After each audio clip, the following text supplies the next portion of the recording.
Mesdames et messieurs, bonsoir. Vous êtes bien sur Global Africa Télé Sud et bienvenue dans votre journal des correspondants. Au sommaire, la première conférence sur les restitutions économiques organisée par le collectif Restitution pour l'Afrique qui s'est tenue à Sciences Po. Nous parlerons également de la 25e session du Haut Conseil national de la recherche scientifique et de l'innovation à Ouagadougou, une instance stratégique qui oriente les grandes décisions du pays en matière scientifique.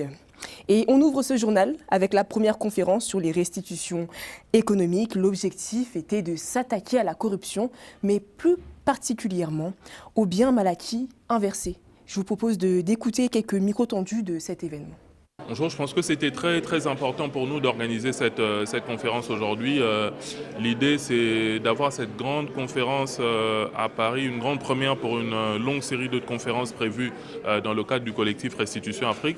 Et c'est la raison pour laquelle tout ce beau monde dans le monde juridique, associatif, a été convié à participer à cette première conférence à Sciences Po.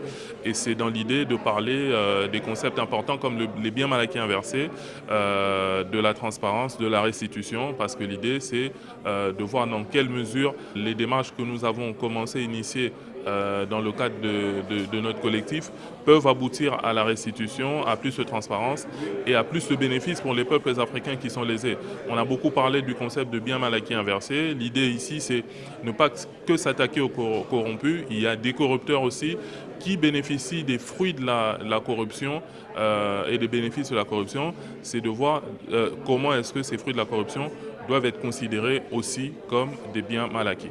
D'abord, je suis très honoré de faire partie de cette première édition. Il y a trois raisons fondamentales pour lesquelles j'y suis venu. La première, c'est que je pense qu'on a tendance à estimer que le sujet est très complexe. Et comme on a tendance à estimer qu'il est complexe, on évite de soulever des sujets embarrassants et des questions embarrassantes. Premièrement, certes, il est complexe, mais il peut être rendu accessible à tout le monde. Et ça, c'est très important. Et il peut être rendu accessible aux citoyens ordinaires. Deuxièmement, les biens mal acquis, comme le disait Maître Keremouna, c'est un manque de ressources qui affecte un manque de routes, qui affecte un manque d'aliments, qui affecte un manque de santé. Donc, quand on parle de biens mal acquis et de flux financiers illicites, on parle de manque en termes de développement. Troisièmement, il y a une question de gouvernance qui est très importante. L'Afrique est un continent dont l'âge médian est de 19 ans. Donc la majorité de la population africaine a moins de 25 ans. Vous avez vu toutes ces manifestations de la génération Z un peu partout. Qu'est-ce qu'ils réclament? Ils réclament un État plus juste, un État plus équitable et un État plus transparent. Et dans cette conversation-là, la question des biens mal acquis est véritablement au centre des discussions.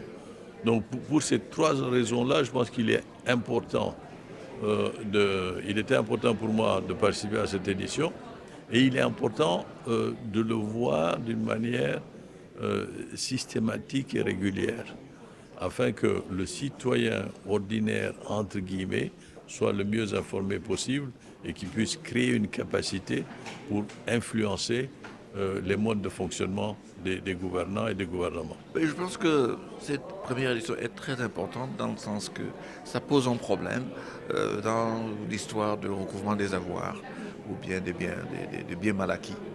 Quand on parlait de biens mal acquis, on avait tendance à parler plus du Sud. Et ce qu'on appelle les kleptocrates, les hommes politiques, etc., qui donc étaient les bénéficiaires de biens mal acquis. Mais on oubliait souvent qu'il y avait les corrupteurs aussi. Pas seulement les corrupteurs, il y a les corrupteurs. Parce que les corrupteurs, pourquoi est-ce qu'ils corrompent? Ils corrompent parce que ça leur permet d'avoir des marchandises, des concessions et autres à très bon prix. Ça veut dire qu'une partie de leurs bénéfices, c'est aussi des biens mal acquis. Et c'est que RAF, donc l'organisation, appelle des biens mal acquis inversés, c'est justement ce focus maintenant sur des gens comme Bolloré qui ont avoué avoir acquis des concessions par voie de corruption et autres. Toutes ces personnes-là, écoute, s'ils revendent, s'ils font des bénéfices extraordinaires, il faudrait voir si ce n'est pas aussi des biens mal acquis. Cet angle-là, ça m'intéresse. Et je pense qu'il faudrait qu'on regarde plus. Parce que tous ces gens-là qui corrompent en Afrique, c'est pour gagner quelque chose. Et ce qu'ils gagnent, si on prouve qu'ils ont gagné à travers, n'est-ce pas, la corruption, il faudrait bien qu'ils puissent reprendre, n'est-ce pas, cette marge qu'ils font sur le dos de la corruption. Et à Ouagadougou s'est tenue la 25e session du Haut Conseil national de la recherche scientifique et de l'innovation. Notre équipe a suivi pour vous l'ouverture des travaux présidés par le Premier ministre Rim Talba Jean-Emmanuel Ouedraogo. Reportage signé Edem Aline Aïbla. À Ouagadougou, chercheurs, universitaires, décideurs publics et acteurs de l'innovation se sont retrouvés pour la 25e session du Haut Conseil national de la recherche scientifique et de l'innovation, le HCNRC.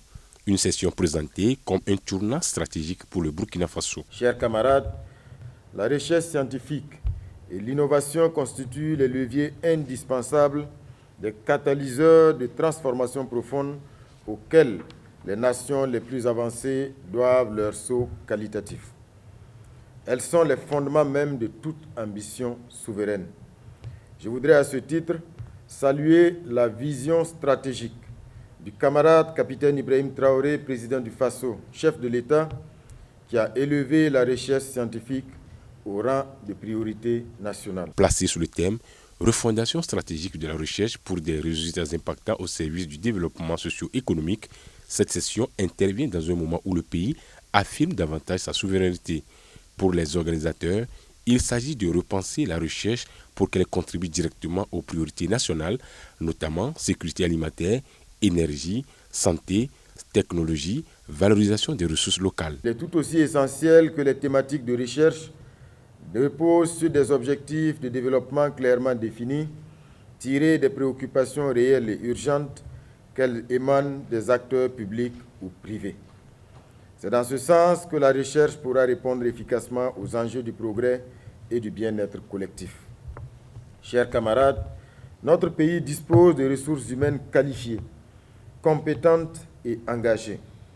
Elles sont capables non seulement de relever nos défis internes, mais aussi de rayonner au-delà de nos frontières. Les participants plaident pour une meilleure coordination entre laboratoires, une augmentation du financement national et une valorisation systématique des résultats. L'objectif, rendre la recherche plus visible, plus utilisée et plus proche des besoins du terrain. Les conclusions de cette 25e session sont attendues dans les prochains jours. Elles devront définir la voie d'une recherche burkinabé plus forte, plus souveraine et résolument tournée vers le développement. Renforcer la souveraineté, le développement socio-économique du Burkina Faso. C'était, comme vous l'avez entendu, l'objectif de cette 25e session. Et c'est la fin de notre journal télévisé. Merci à vous de nous avoir suivis. Nous vous souhaitons une bonne suite de programmes sur Global Africa Télé Sud.